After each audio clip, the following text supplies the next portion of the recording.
Olá, boa noite a todos e a paz do Senhor Jesus. Nós estamos aqui hoje para dar continuidade ao nosso estudo do livro do Apocalipse. Hoje nós estamos na parte de número 49, onde é o segundo estudo que a gente está fazendo a respeito do corpo glorificado, né? Onde a Bíblia diz que quando Cristo voltar, todos os salvos serão glorificados juntamente com Ele. E ali nós receberemos um corpo apropriado para entrarmos no reino de Deus, né? Nós começamos a falar a esse respeito do estudo passado. Se você não assistiu, assista, tá? Nós começamos ali em 1 Coríntios, no capítulo 15. E ali em 1 Coríntios, no capítulo 15, nós começamos a ler a partir do versículo 20, né?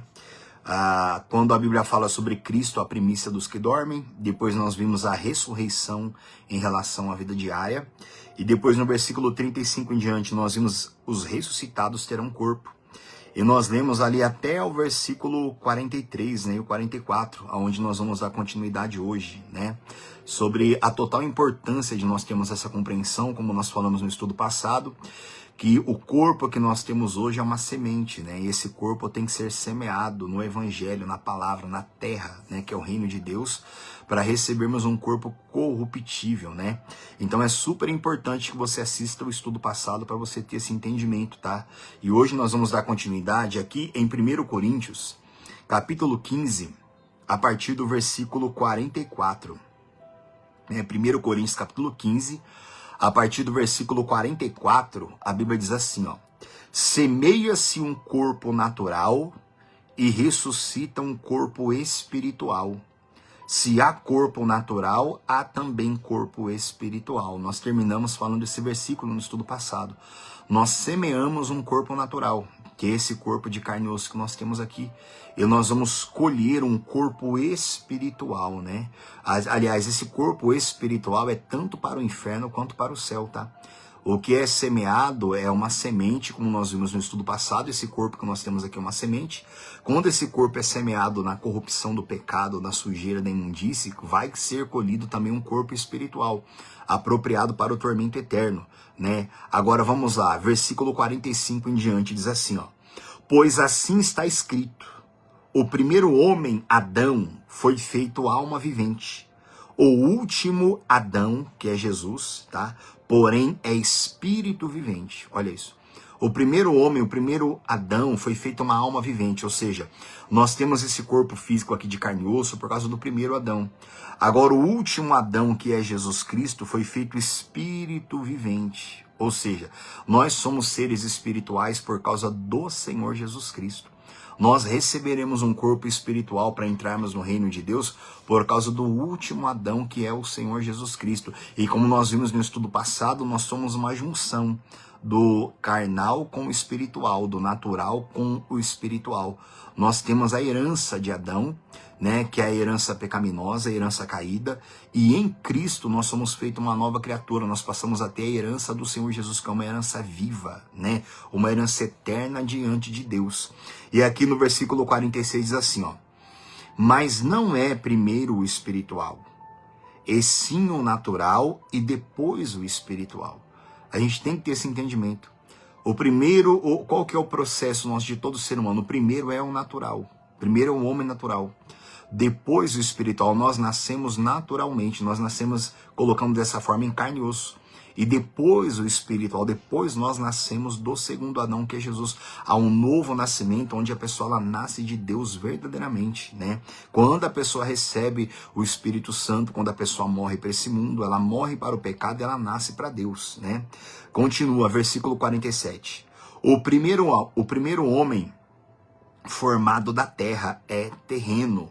O segundo homem é do céu. O primeiro homem é formado da terra, mais uma vez falando sobre Adão. E o segundo homem é do céu. Esse segundo homem é o Senhor Jesus Cristo. O primeiro homem é formado da terra e o segundo homem é do céu, que é o Senhor Jesus, verso 48. Como foi o primeiro homem, o terreno, tais são também os demais homens terrenos. E como foi o homem celestial, que é Jesus, tais também são os celestiais. Olha, a Bíblia ela sempre nos relata a respeito, ela nos ensina a respeito de todas as coisas.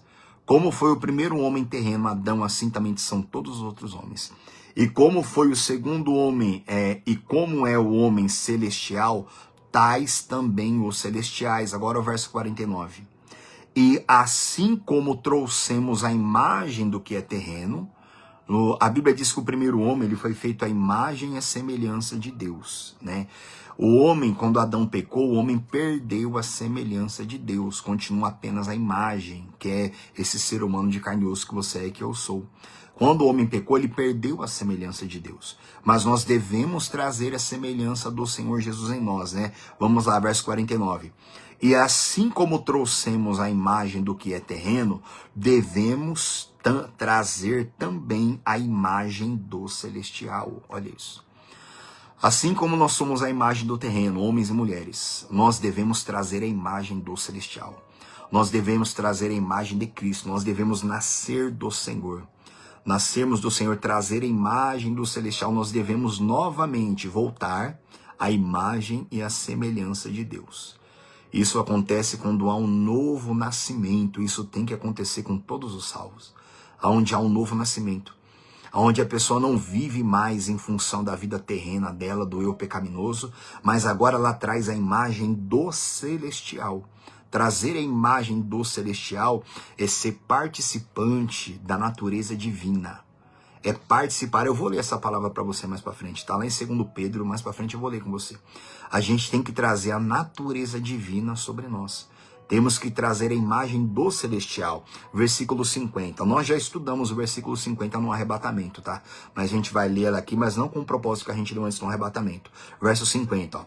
Isto afirmo, irmãos, que a carne e o sangue não podem herdar o reino de Deus, nem a corrupção herdar a incorrupção. Igreja, o poder de Deus da salvação é o poder da incorruptibilidade. Incorruptibilidade é aquele poder que vai nos ressuscitar no último dia. É o poder da vida eterna que é colocado dentro de cada cristão no momento da salvação dele. Quando o Senhor Jesus falou, recebereis poder ao descer sobre vós o Espírito Santo, não é somente o poder para expulsar demônio, para curar os doentes, isso também, mas esse poder é que nos torna filhos de Deus.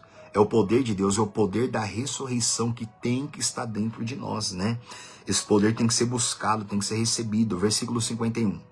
Eis que vos digo um mistério, nem todos dormiremos, mas transformados seremos todos. O apóstolo Paulo está falando a respeito do arrebatamento, como nós já abordamos isso.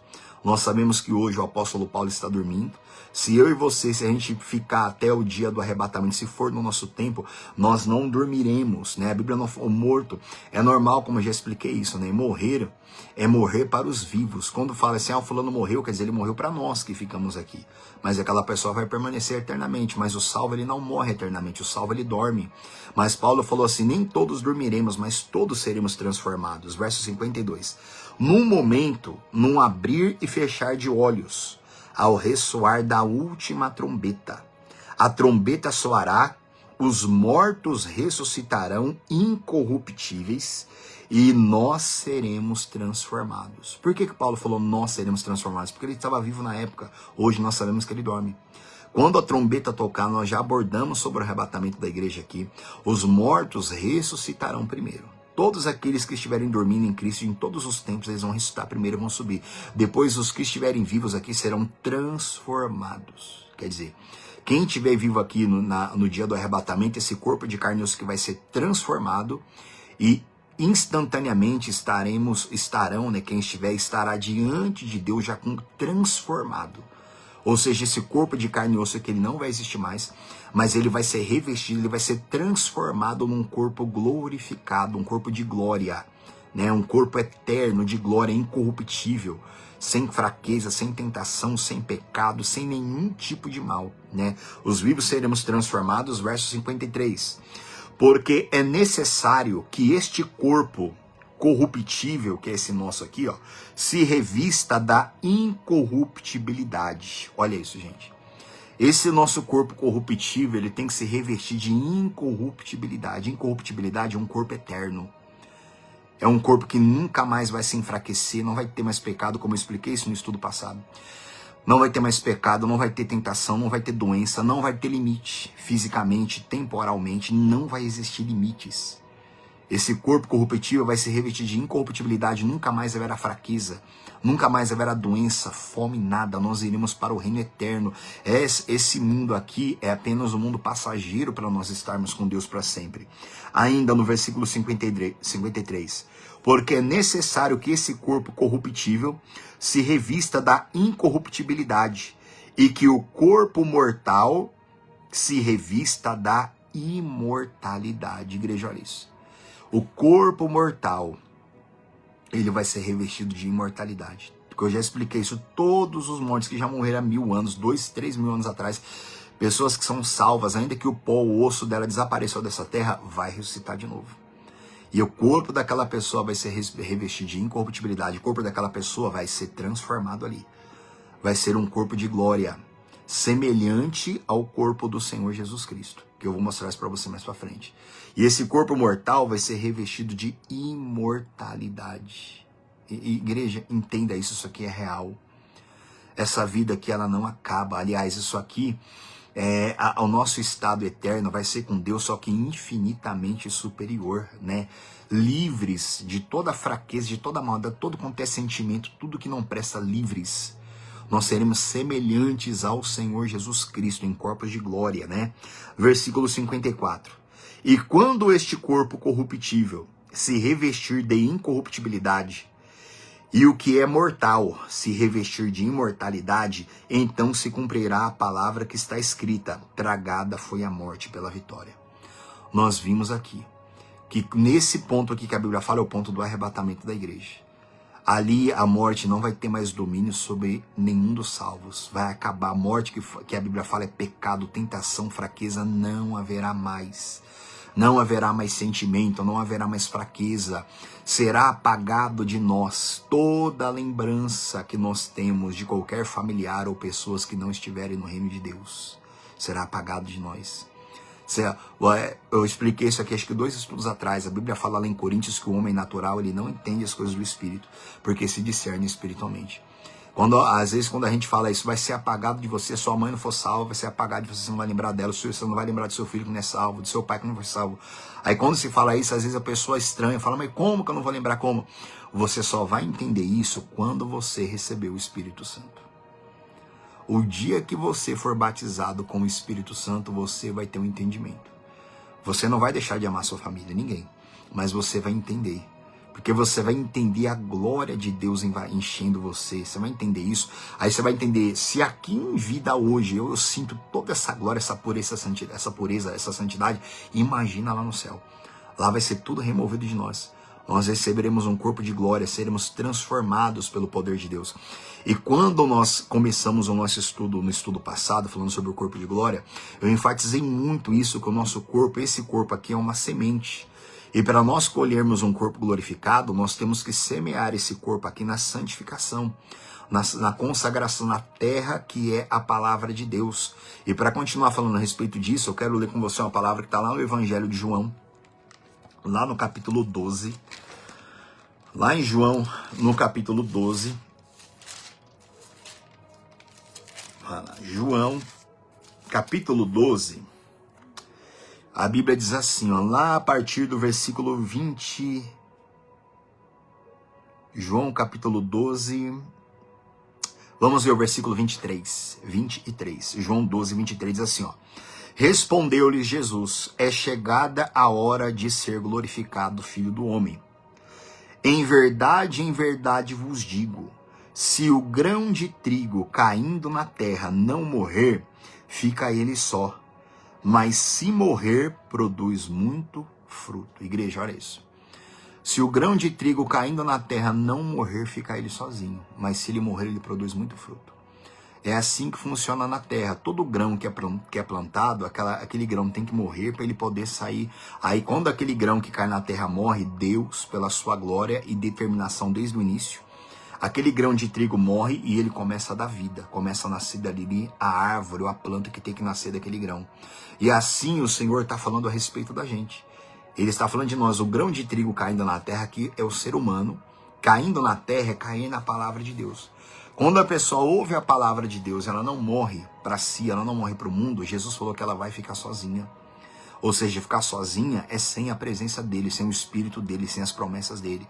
Mas ele falou, mas se o grão de trigo caindo na terra, como diz aqui, não morrer, fica ele só, mas se morrer, produz muito fruto. Nós, como grãos de trigo, nós temos que cair na terra, ouvir a palavra e nós temos que morrer. Morrer para nós significa a obediência da palavra, o amor a Deus verdadeiro, uma consagração constante, uma vida de santificação. Jesus falou, quando um grão de trigo cai na terra, ele morre, ele produz muito fruto. O grão de trigo somos nós. Nós temos que ouvir a palavra de Deus, nós temos que morrer para o pecado. Eu já falei isso, falo várias vezes. Leia a carta aos Romanos. Leia Romanos inteiro. Mas você vai ver que até o capítulo 8 ali, quando você entrar, até você chegar no capítulo 8, no 10 também, leia do 1 até o 8 até o 10, que você vai ver que a Bíblia, ela fala explicitamente sobre o que nós devemos fazer com esse nosso corpo aqui, ó. O que a gente deve fazer com esse nosso corpo para nós semearmos ele diante de Deus, para nós nos inclinarmos para o Espírito, para a gente poder receber a vida dele em nós, a vida do Espírito em nós. Olha o versículo 25, ó.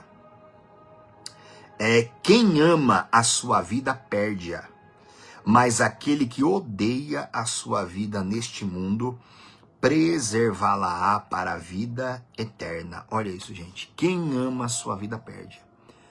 Quem amar a sua vida perde, mas quem odeia a sua vida neste mundo vai preservá-la para a vida eterna.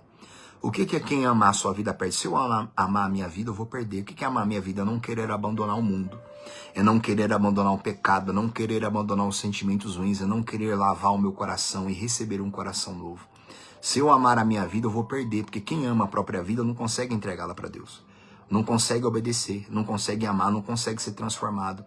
Mas Jesus falou, quem odeia a sua vida neste mundo, preservá-la para a vida eterna.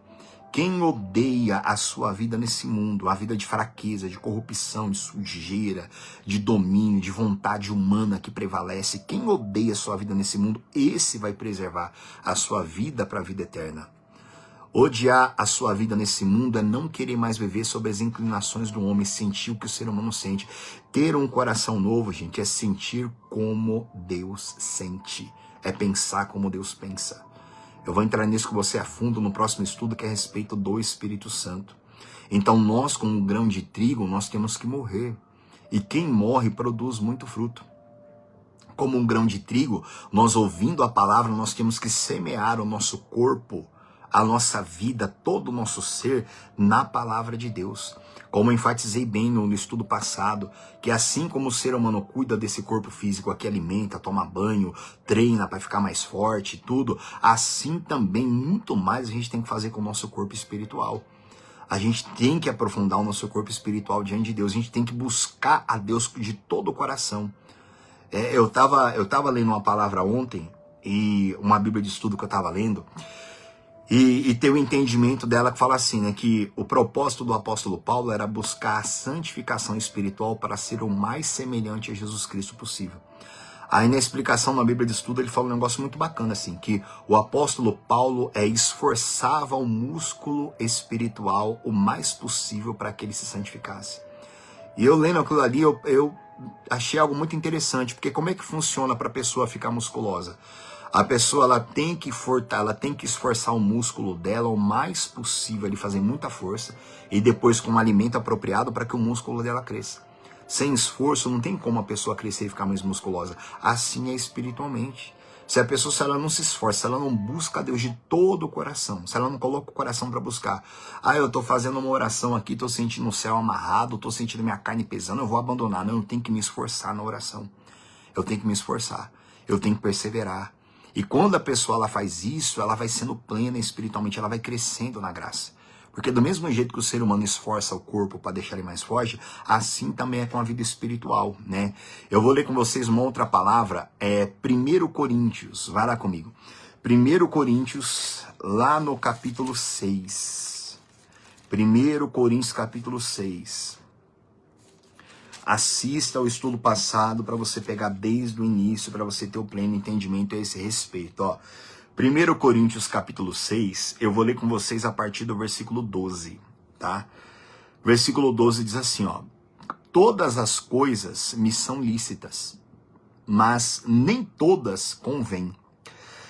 Todas as coisas me são lícitas, mas eu não me deixarei dominar por nenhuma delas. Quem está falando isso aqui é o apóstolo Paulo. Paulo falando, tudo me é lícito, mas nem tudo me convém. Tudo me é lícito, mas eu não vou me deixar me dominar por nenhuma delas. Porque Paulo, ele não queria perder o foco da salvação. Ele não queria de novo viver em função da natureza humana dele, como ele viveu um tempo da vida dele. Agora ele era salvo, agora ele queria viver em função de Cristo. Olha o versículo 13. Os alimentos são para o estômago, e o estômago para os alimentos. Mas Deus destruirá tanto estes como aquele. Porém o corpo não é para a impureza, mas para o Senhor, e o Senhor para o corpo. Igreja, olha isso. Paulo falando, assim como os alimentos são para o estômago são próprios para receberem um alimento, assim Deus vai destruir tanto um como o outro. Só que ele fala assim é, porém, o corpo, versículo 13, 1 Coríntios 6,13, né? Mas, porém, o corpo não é para a impureza, mas para o Senhor, e o Senhor para o corpo. Olha isso, gente. O corpo não é para a impureza, mas o corpo é para o Senhor, e Deus é para o corpo. Essa conversa mentirosa, Deus só quer o meu coração, isso é uma mentira, Deus quer o seu corpo. Entregar o coração para Deus, automaticamente a pessoa já entrega tudo já, gente. Quando uma pessoa não consegue entregar o corpo dela, porque a Bíblia diz, o corpo não é para impureza. O que entrega o corpo para Deus? Entrega o corpo para santificação, para pureza da palavra, obediência da palavra, para renúncia do pecado, para praticar a palavra, gente, é matar a nossa velha criatura, é matar o nosso eu. O corpo não é para a impureza, mas o corpo é para o Senhor, né? Dizendo nesse contexto do nosso estudo aqui, o que você tem que fazer com o seu corpo para você receber um corpo glorificado após a sua morte. Como que eu vou entrar no reino de Deus? Depende também do que você faz com o seu corpo. Se o meu corpo é para a impureza, quando eu morrer eu não vou ser salvo e ainda vou receber um corpo apropriado para o inferno. Cada um vai receber um corpo apropriado dependendo para aquilo que se dedica, para aquilo que dedica o corpo que tem. Então não existe isso de eu estar contaminando o meu corpo, seja com que for, mentindo, enganando, roubando, odiando, ou com toxinas no meu corpo, viciado em coisas, e dizer que o meu coração é para Deus. Isso é impossível, isso é antibíblico, isso não existe. Se o coração de uma pessoa é para Deus, automaticamente o corpo dela também é, porque ela entende que ela é templo do Espírito de Deus, porque a Bíblia diz que o corpo é para o Senhor. Se o corpo é para Deus, então o corpo não é para a impureza. O corpo não é para o pecado, o corpo não é para a sujeira, não é para a imundície, não é para sentimentos ruins, não é para maldade, não é para nada disso. Uma infinidade de sentimentos ruins que você sabe que existe. O corpo não é para nada disso. Ainda, versículo 14. Deus ressuscitou o Senhor e também nos ressuscitará a nós pelo seu poder. Olha a importância disso. Versículo 15. Não sabeis que os vossos corpos são membros de Cristo? E eu, porventura, tomaria os membros de Cristo e os faria membros de uma meretriz? Absolutamente não, igreja. Olha isso.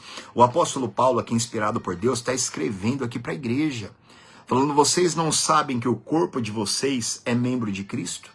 Vocês não sabem que o corpo de vocês é membro do Senhor, corpo do Senhor? Como, pois, que eu pegaria o meu corpo e envolveria ele com uma meretriz, com uma prostituta, ou seja, prostituta aqui no sentido de todo tipo de sujeira, todo tipo de maldição, de impureza. Versículo 16.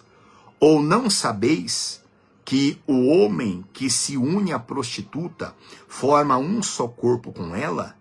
Porque, como se diz, serão os dois uma só carne. Aqui, o título aqui do 1 Coríntios 6:12 é a sensualidade condenada. Aqui a igreja estava sendo reprovada, porque eles estavam sendo envolvidos ali por um espírito de sensualidade. No caso deles aqui a prostituição. Mas aqui se envolve com tudo. Paulo está dizendo aqui, se você une o seu corpo com uma prostituta, você é um corpo só com ela. Isso diz respeito a todo tipo de pecado. Por isso que eu sempre disse, leia a carta aos Romanos inteira e você vai entender tudo isso aqui que é falado aqui em Coríntios também. Tudo aquilo com que você se une, você se torna um só com aquilo ali.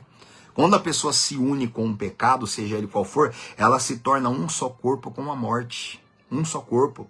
Agora, quando a pessoa se une ao Senhor, ela se torna um só corpo com o Senhor Jesus. Quer dizer, ela passa a ser participante da vida de Cristo espiritual, que vivifica a gente.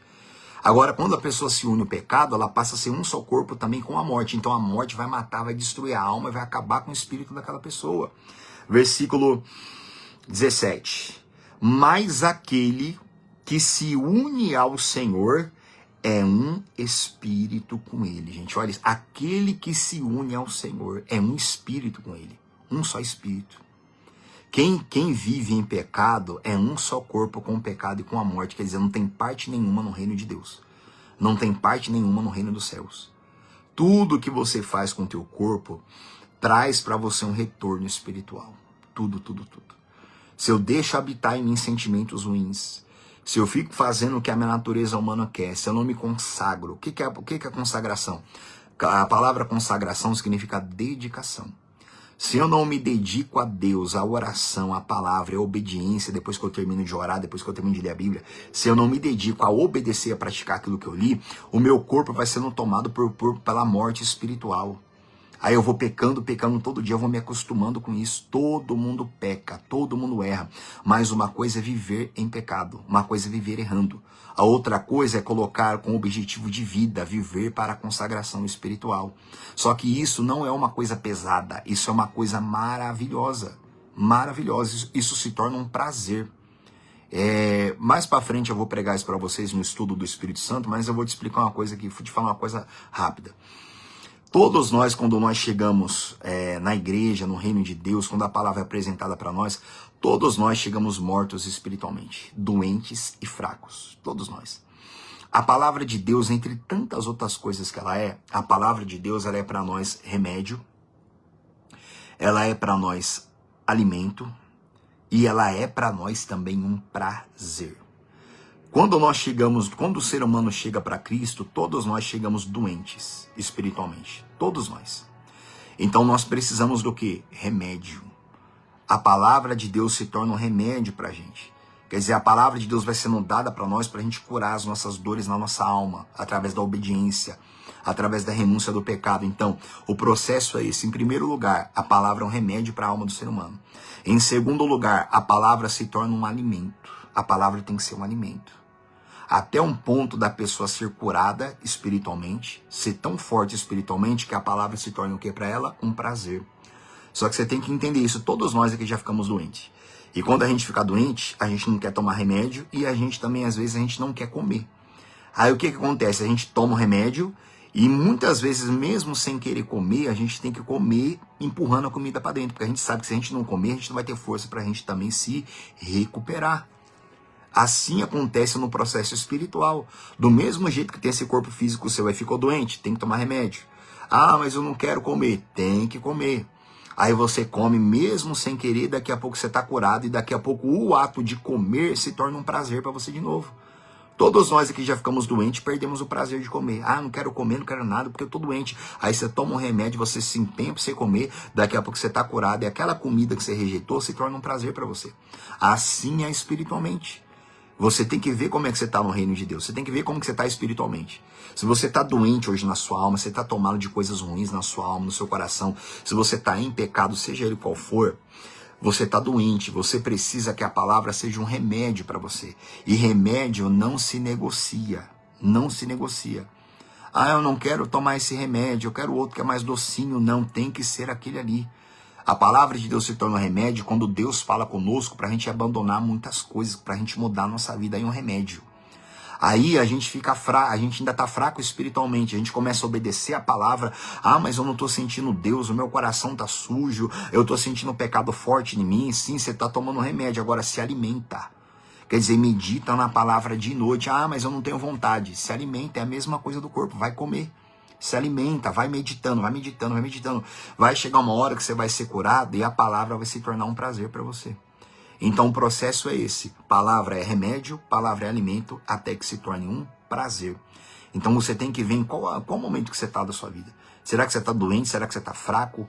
Ou será que você já chegou num ponto que a palavra é um prazer, que é a santificação, que a vida espiritual, quando a vida espiritual se torna um prazer, aí que a pessoa recebe o Espírito Santo mesmo de verdade. Aí é onde há um novo nascimento mesmo, verdadeiramente dentro de cada um de nós, né? Olha o versículo 18, ó. 1 Coríntios 6,18. Fugir da impureza. Qualquer outro pecado que uma pessoa cometer é fora do corpo.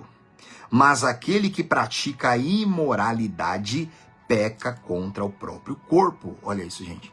A imoralidade, mas não só a imoralidade como hoje nós sabemos, igreja, a imoralidade, toxinas no corpo, vícios de droga, cachaça, cigarro, uma infinidade de coisas que tem aí.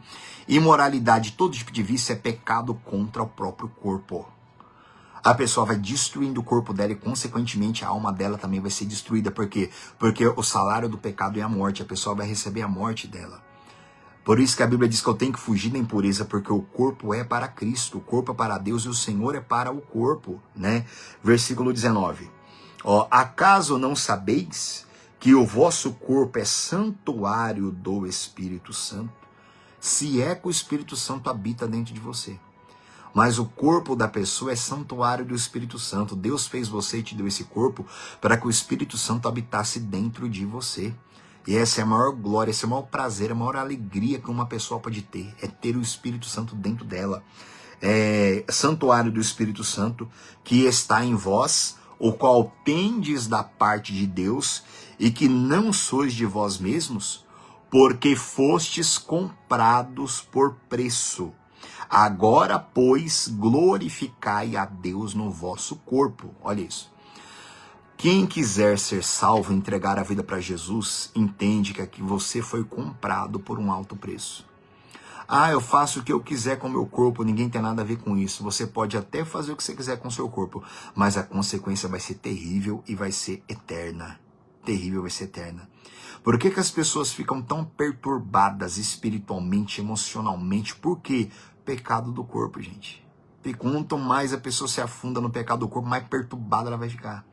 Mais morta ela vai ficar, ela vai receber demônio nela, ela vai receber a morte nela, ela vai receber as consequências do pecado, ela vai ficar perturbada, tribulada, cheia de coisa ruim na alma, sentimento ruim, vai ficar escravo do tudo que vai ficar escravo da morte, escravo do pecado. E quanto mais a pessoa vai vivendo, mais pesada ela vai ficar, mais amaldiçoada ela fica. Mais amaldiçoada ela fica. Porque ela não tem, porque ela entregou o corpo dela para o pecado. Ah, mas eu tenho muita fé em Deus. A gente acreditar em Deus é acreditar no que está escrito aqui, ó, na Bíblia. É praticar. É uma fé sem obras, é uma fé morta. É uma fé que não salva. A fé que salva é uma fé com obras. A obras é obediência, é renúncia.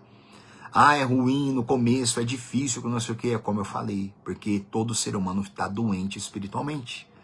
Só que chega um ponto que a caminhada com Deus, a consagração se torna um prazer. Chega um ponto que a oração se torna um prazer.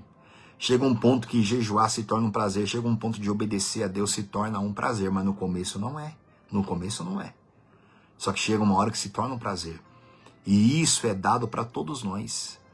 Chegar um ponto, às vezes a pessoa fala, como eu já vivi muito isso. Orava 5 minutos e ficava morrendo. 5 minutos de oração já não queria orar mais. Mas teve épocas da minha vida e tempos, como graças a Deus eu tenho vivido, que você fica 1 hora orando, parece que não é nada. Às vezes eu sento para meditar na Bíblia, às vezes eu fico 3, 4, 5 horas meditando na Bíblia e voa o tempo ali que eu falo, meu Deus do céu. E a alma vai ficando cada vez mais viva, cada vez mais sente o amor de Deus, a presença, cada vez mais tem força para orar, para buscar a Deus, para seguir em frente. Assim é a vida espiritual. Assim é a vida de todos nós. Agora, quando uma pessoa ela não se volta para Deus, ela fica morta, ela fica acabada. Eu costumo dar esse exemplo na igreja, que assim como a gente tem esse corpo nosso físico, né? A gente tem um corpo espiritual que tá tudo em nós aqui.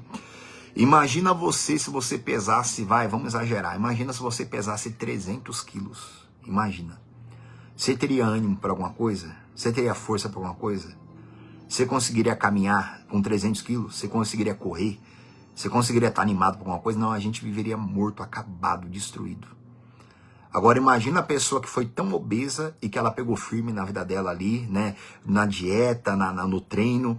Aí agora ela 300 quilos agora pela altura dela, agora ela pesa 80 quilos agora. Forte, cheia de ânimo, os hormônios dela tudo regularizado, os músculos dela tudo forte. Olha a diferença, uma pessoa que pesa 300 e agora passou a pesar 80 quilos. Assim somos nós espiritualmente. Por que às vezes a pessoa não consegue orar, não consegue nem ir para a igreja, não consegue meditar na palavra, não consegue jejuar, não consegue obedecer? Porque espiritualmente a pessoa está obesa. Espiritualmente a pessoa está cheia de pecado, está pesada. A pessoa não consegue nem fechar o olho para orar. A pessoa vai numa igreja, ela fica de olho aberto, ela fica agoniada, ela fica se coçando. Ela quer sair dali a todo custo, porque ela está obesa, ela está pesada de pecado. Então aquele ambiente para ela ali é dificílimo, porque ela está doente, ela está enferma. Quando é que aquela pessoa vai ser curada? Quando ela entender que aquela palavra que vai ser pregada ali tem que ser um remédio para ela, não tem que ouvir, eu vou ser curado. Aí a pessoa passa a se alimentar da palavra, passa a se alimentar todo dia, ela começa a praticar. Daqui a pouco a pessoa ela queima toda aquela gordura espiritual. Daqui a pouco a pessoa ela queima todo aquele peso espiritual, ela começa a ficar leve. Aí ela começa a ficar forte. Assim acontece. Agora o pecado ele mata, o pecado ele destrói. E o pior, a pessoa ainda vai receber, quando ela morrer, no dia do juízo dela, vai receber um corpo apropriado para o inferno, para sofrer eternamente. Olha a importância do que você faz com esse corpo seu aí. Quer como ficar pecando com esse corpo? Saiba que o teu coração vai ficar suscetível a todo tipo de sentimento ruim. Tudo quanto é coisa ruim vai pegar: ódio, raiva, ira, malícia, maldade, desejo de assassinato, adultério, lascívia, luxúria, inveja, iras, contenda, murmuração, uma infinidade de coisas aí. Tudo vai ficar na alma da pessoa, tudo vai ficar na alma dela, tudo. Por quê? Por causa do pecado do corpo, porque vai desobedecendo a palavra, vai pecando. Aí a alma vai sendo tomada, os sentimentos ruins vai sujando toda a alma da pessoa. Aí a pessoa recebe a morte espiritual, né? Em vez da pessoa receber a vida do Espírito Santo, ela recebe a morte de Deus nela. De Deus não, desculpa. Ela recebe a morte do pecado nela. Ela é destruída pela morte. Por quê? Porque ela não entendeu isso. Ó. Vamos ler de novo o versículo 20. Porque fostes comprados por preço, agora, pois, glorificai a Deus no vosso corpo. Gente, você foi comprado por preço. Um preço alto que o Senhor Jesus e o Deus Pai pagaram lá naquela cruz. Junto também da dor do Deus Espírito Santo. E a Bíblia diz: e agora glorificai a Deus no vosso corpo. Deus tem que ser glorificado no nosso corpo ainda, ó. Lá em Filipenses, no capítulo 3, vamos lá que ainda temos um tempo por hoje. Filipenses, lá no capítulo 3, abra lá comigo. Filipenses, lá no capítulo 3, eu vou ler com vocês o versículo, versículo 17. Filipenses 3, 17. Se a sua Bíblia for atualizada, tem um subtítulo que diz assim, ó: os inimigos da cruz de Cristo. Verso 17. Paulo diz assim, ó: irmãos, sede imitadores meus, e observai os que andam segundo o modelo que tendes em nós. Pois muitos andam entre nós, dos quais repetidas vezes eu vos dizia, e agora vos digo até chorando, que são inimigos da cruz de Cristo. Olha isso, gente. O apóstolo Paulo, inspirado por Deus, disse: diga para a minha igreja, né, diga para o meu povo, andem segundo o modelo que vocês viram em nós, no apóstolo Paulo, nos outros apóstolos e principalmente em Jesus. Porque Paulo falou: eu já vos dizia outras vezes, eu digo agora até chorando, porque muitos estão no nosso meio que são inimigos da cruz de Cristo. Em primeiro lugar, o que significa cruz? Cruz significa disciplina. Jesus falou: quem quiser vir após mim, dia a dia negue-se a si mesmo e tome a sua cruz. Cruz é a disciplina do reino de Deus, é a disciplina do evangelho. Gente, se todas as coisas sérias nesse mundo têm disciplina, você vai diante de um juiz aí, em qualquer audiência, se você não sentar na hora certa, se você não levantar na hora certa, se você não ficar em silêncio, você é posto para fora porque tem disciplina lá. Pessoa quer ser policial, ela tem disciplina lá. Pessoa vai pro exército, tem disciplina lá. Por que o reino de Deus tem que ser uma bagunça? Hein? Por que o reino de Deus me aceita como eu sou? Não tem problema, não precisa orar muito, não precisa ser tão fiel assim não. Por que o reino de Deus tem que ser uma bagunça? Se as coisas dos homens aqui você sabe que tem disciplina, e se não tiver, a pessoa recebe punição. Assim é no reino de Deus. Muitos são inimigos da cruz de Cristo. Quer dizer, muitos são inimigos da disciplina de Cristo. Cruz é disciplina. Quer dizer, muitas pessoas querem ter a sua própria disciplina. Não é bem assim não é bem assim como a Bíblia diz não, eu tenho o meu jeito, depois eu me entendo com Deus, né? Depois eu me entendo, não é bem assim não. Olha, eu não acredito em tudo que está escrito aí. Olha que loucura. Essas pessoas são inimigas da cruz de Cristo. Querem ser salvas, querem andar com Deus, entre aspas, do jeito delas, né? Versículo 19. O destino deles é a perdição. O destino de todos aqueles que são desobedientes, que são inimigos da cruz de Cristo, é a perdição espiritual eterna. O Deus deles é o ventre. E a glória deles está na sua infâmia, né? Fica se gloriando dos seus pecados, das suas maldades, né? Das suas ações humanas, né? Olha, eu humilhei aquela pessoa, olha, eu bati no outro, olha, eu não tenho sangue de barata, olha, eu sou não sei o quê. O Deus dessa pessoa, a glória dessas pessoas é a infâmia delas, né? Olha, eu bebi tantas garrafas de cerveja, olha, eu peguei tantas mulheres, olha, eu bati no fulano. A glória da pessoa é a infâmia dela, porque o Deus da própria pessoa é o ventre dela. Olha o verso 19 ainda. Visto que só se preocupam com as coisas terrenas. Olha isso. E essas pessoas estavam no meio da igreja de Deus ali, estavam no meio deles. Essas eram as pessoas que só se preocupam com as coisas terrenas, e hoje não é diferente. Hoje não é diferente. Há muitas pessoas que vão às igrejas, mas só se preocupam com as coisas terrenas, só querem receber bênção. Só querem que Deus resolva os problemas delas, né? O Deus da pessoa é o próprio ventre, né? O Deus delas é o próprio ventre, elas só querem receber. Elas não querem obedecer, elas não querem entregar a vida delas, né? Elas querem ter fé em Deus, para Deus resolver os problemas dela, mas elas querem continuar amando a vida dela. Lembra que eu li com você aqui? Que Jesus falou, né, lá em João, que em João 12, quem ama a sua vida perde, mas quem odeia a sua vida nesse mundo vai preservar para a vida eterna. O Deus dessas pessoas é o próprio ventre, porque são inimigas da cruz de Cristo. Versículo 20. Pois a nossa pátria está nos céus, de onde também aguardamos o Salvador, o Senhor Jesus Cristo. O apóstolo Paulo, na época, como nós hoje, a gente tem que aguardar a volta de Jesus, aguardar o retorno dele, para nós sermos glorificados com ele. E Paulo diz assim, a nossa pátria está no céu, igreja. Você só consegue viver uma vida espiritual plena quando você entende que a sua pátria é o céu. Ou seja, que um dia você vai voltar para lá e todo mundo vai morrer, tá? Ou a pessoa vai para o inferno ou ela vai herdar o reino de Deus. Tudo depende de com quem ela fez aliança, se com a morte ou com a vida, que é Jesus, com o pecado ou com a obediência da santificação. Tudo depende de com quem ela andou e o que ela fez com o corpo dela. Olha isso. O que ela fez? Quando a pessoa ela fica pecando, chega uma hora, gente, que os grilhões espirituais ficam tão fortes que não dá para quebrar mais. Não, quando eu ficar mais velho eu vou me arrepender, irmão. A questão do perdão não é só pedir perdão, não é só confessar. A questão do perdão é alcançar com o coração. E se por mais que a pessoa peça perdão, ela não alcance mais com o coração dela. E isso pode acontecer. De tanto a pessoa ficar desprezando o chamado de Deus, chega uma hora que o coração dela vira uma pedra. Por mais que ela confesse, ela não é mais perdoada, ela não consegue mais alcançar o perdão. Por quê? Porque ela ficou escarnecendo, né? Olha ainda aqui o versículo 20, ó. Pois a nossa pátria está nos céus, de onde também aguardamos o Salvador, o Senhor Jesus Cristo. Verso 21, o qual transformará o nosso corpo de humilhação para ser igual ao corpo da sua glória. Gente, olha que maravilha isso. Paulo falando, nós aguardamos o Senhor Jesus, verso 21, né? Para quem está chegando agora, Filipenses 3, versículo 21. O qual transformará o nosso corpo de humilhação para ser igual ao corpo da sua glória. Gente, nós receberemos um corpo igual ao corpo da glória de Jesus, um corpo glorificado com Jesus Cristo, um corpo ressurreto, mas um corpo glorificado, aonde nada nem ninguém consegue tocá-lo, nada consegue sujá-lo, nada, um corpo eterno, um corpo glorificado. Essa é a nossa maior esperança, termos um corpo igual ao corpo da glória de Jesus Cristo.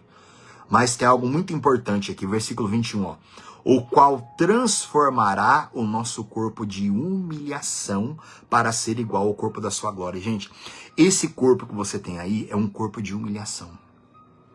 É um corpo para ser usado, para ser humilhado. Diante de quem? Diante de Deus, na obediência. Corpo de humilhação. Você tem que entender que esse corpo é uma semente que tem que ser plantada, é um corpo de humilhação. Quer dizer, eu não tenho que ficar honrando o meu corpo. Eu não tenho que ficar honrando o meu corpo. O que é honrar o meu corpo? É fazer o que a minha carne pede. É fazer o que a minha natureza humana, pecaminosa, quer. Eu não tenho que honrar o meu corpo, eu tenho que humilhar o meu corpo.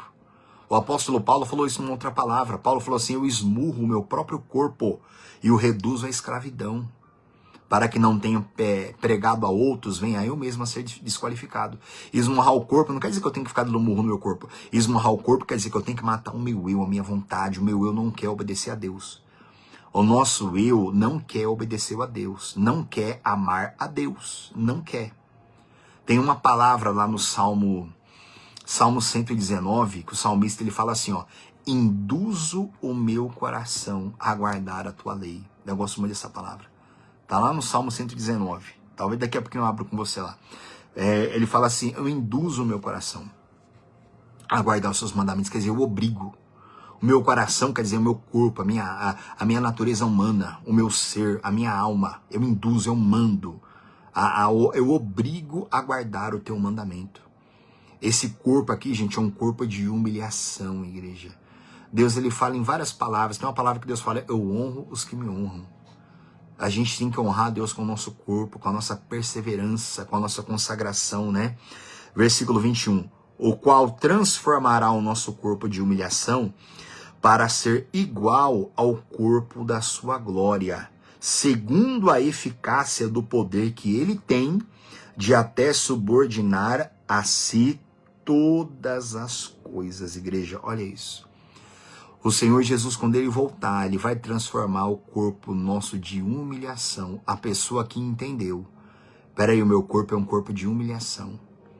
Alguém me humilhou, alguém pisou em mim, o meu coração quer ficar sentido, quer ficar magoado. Não, eu não vou. Eu não vou fazer vontade do meu coração. Meu corpo é um corpo de humilhação.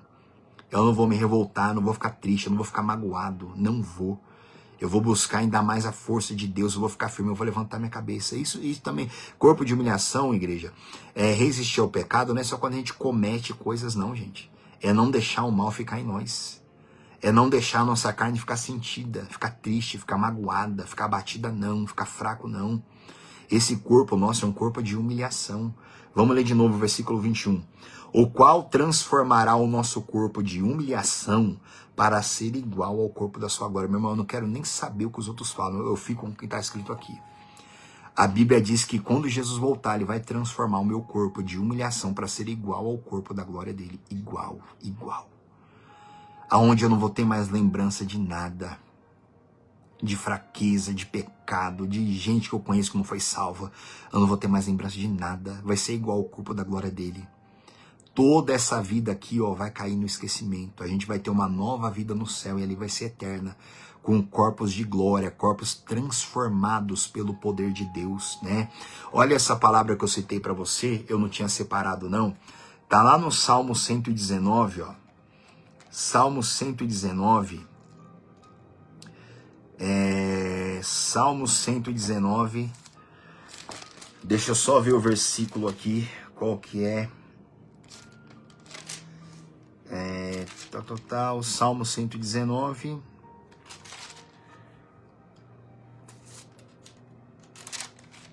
Eita.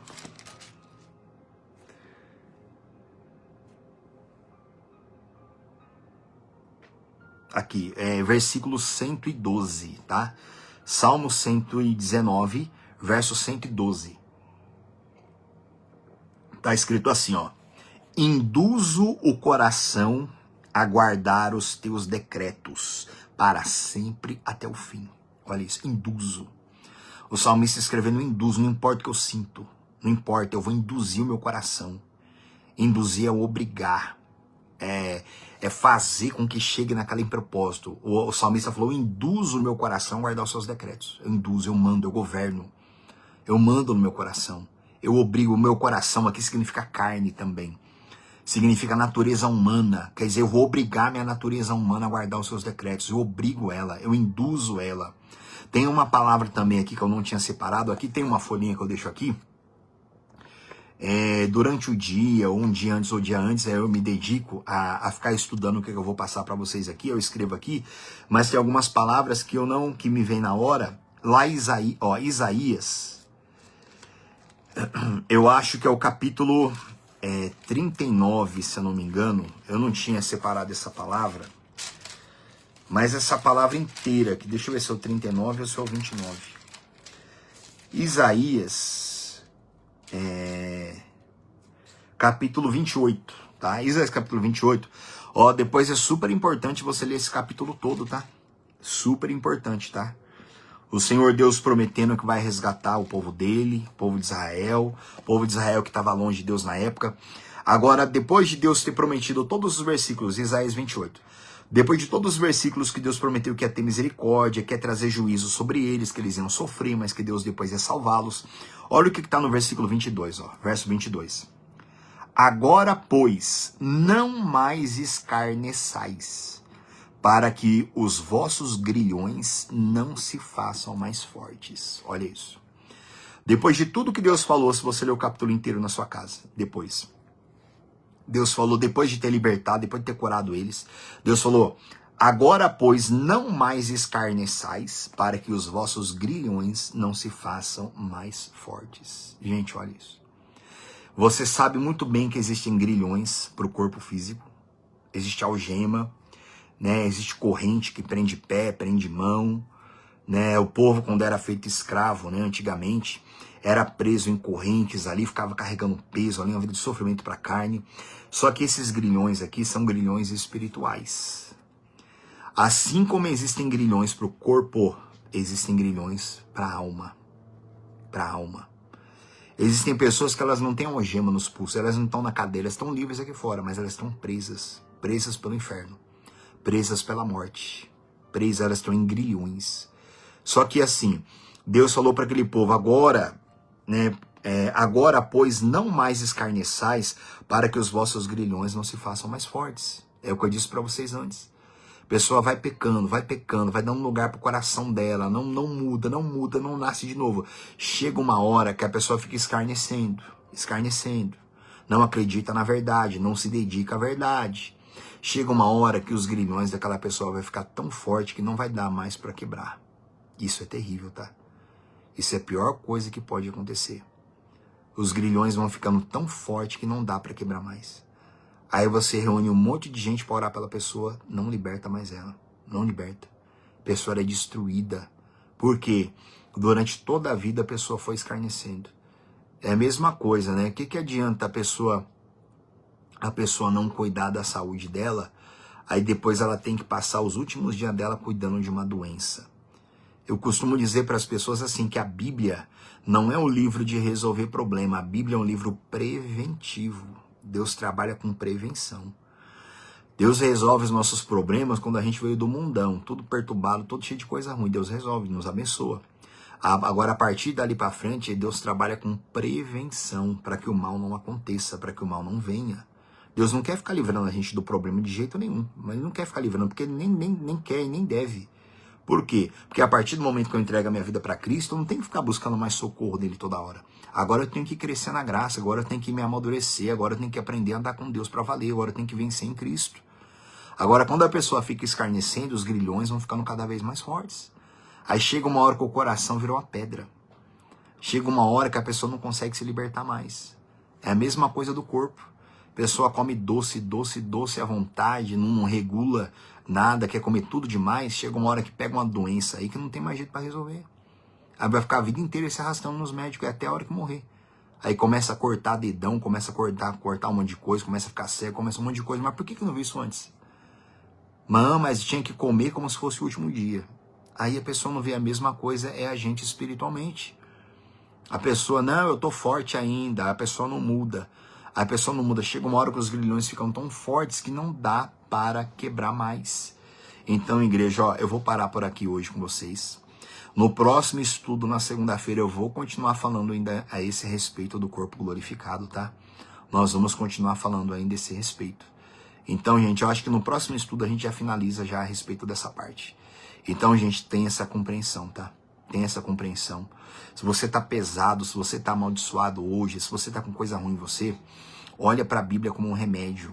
Vá para a palavra como um remédio. Eu preciso ser curado, fala comigo. E amanhã, usa a palavra a partir de amanhã como alimento, quer dizer, coma todo dia. Medita nela todo dia. Ah, mas eu não sinto vontade, eu tô mal. Vai comendo que você vai ficar forte. Vai obedecendo o que você leu, que a palavra vai ser um remédio para você, você vai sendo curado. Aí daqui a pouco a tua vida espiritual tá curada, aí daqui a pouco a palavra vira um prazer. Ir para a igreja vira um prazer. Obedecer vira um prazer, porque a pessoa tá saudável espiritualmente, tá? Guarda isso no seu coração em nome de Jesus. Vamos orar, vamos falar com Deus agora nessa noite. Senhor, nosso Deus e nosso Pai, meu Deus, em nome do Senhor Jesus, Pai, eu lhe apresento cada pessoa que está aqui com a gente agora, os que ouvirão depois. Senhor Deus, que a tua boa mão, Pai, seja forte com cada uma dessas pessoas, meu Pai. Meu Deus, que cada um aqui, meu Pai, entenda. Senhor, dá revelação, meu Pai, da sua palavra, dá entendimento para o teu povo. Meu Deus, assim como o apóstolo Paulo orava, Senhor, meu Deus, abre o entendimento da tua igreja, para que eles conheçam, meu Pai, a grandeza dos tesouros, dos mistérios, das revelações, tudo que o Senhor tem com eles, Pai. Meu Deus, em nome de Jesus, Senhor, que cada pessoa tenha vida na sua alma, que cada um, meu Pai, como está escrito, que todos aqueles que são guiados pelo Espírito de Deus são filhos de Deus. Espírito Santo guia a nossa vida, Pai, nos perdoa pelos nossos pecados e que cada um aqui receba vida e vida em abundância em o nome de Jesus Cristo. E amém, gente. Tá? Deus abençoe cada um de vocês. Deus abençoe Dona Naildes. Deus abençoe seu Júlio, Dona Cristina, a Jeane, a minha sogra também, Dona Elinalda, Dona Glória. Um abraço para todos vocês e quem mais está aqui que eu não estiver aparecendo para mim, tá bom? Porque não sei se aparece todos os nomes, tá? Deus abençoe cada um de vocês, tá? Em nome de Jesus Cristo e até segunda-feira, tá? Coloca essas palavras todas no seu coração, só acredita no que tá na Bíblia, tá? Em que mais ninguém fala, tá bom? Porque a hora que você partir dessa terra, ninguém vai poder interceder por você, não. Então pratica só o que está escrito na Bíblia Sagrada e você vai ver o resultado espiritual em você aqui em vida, em nome de Jesus, tá? Deus abençoe, em nome de Jesus, e até segunda-feira, se Deus quiser.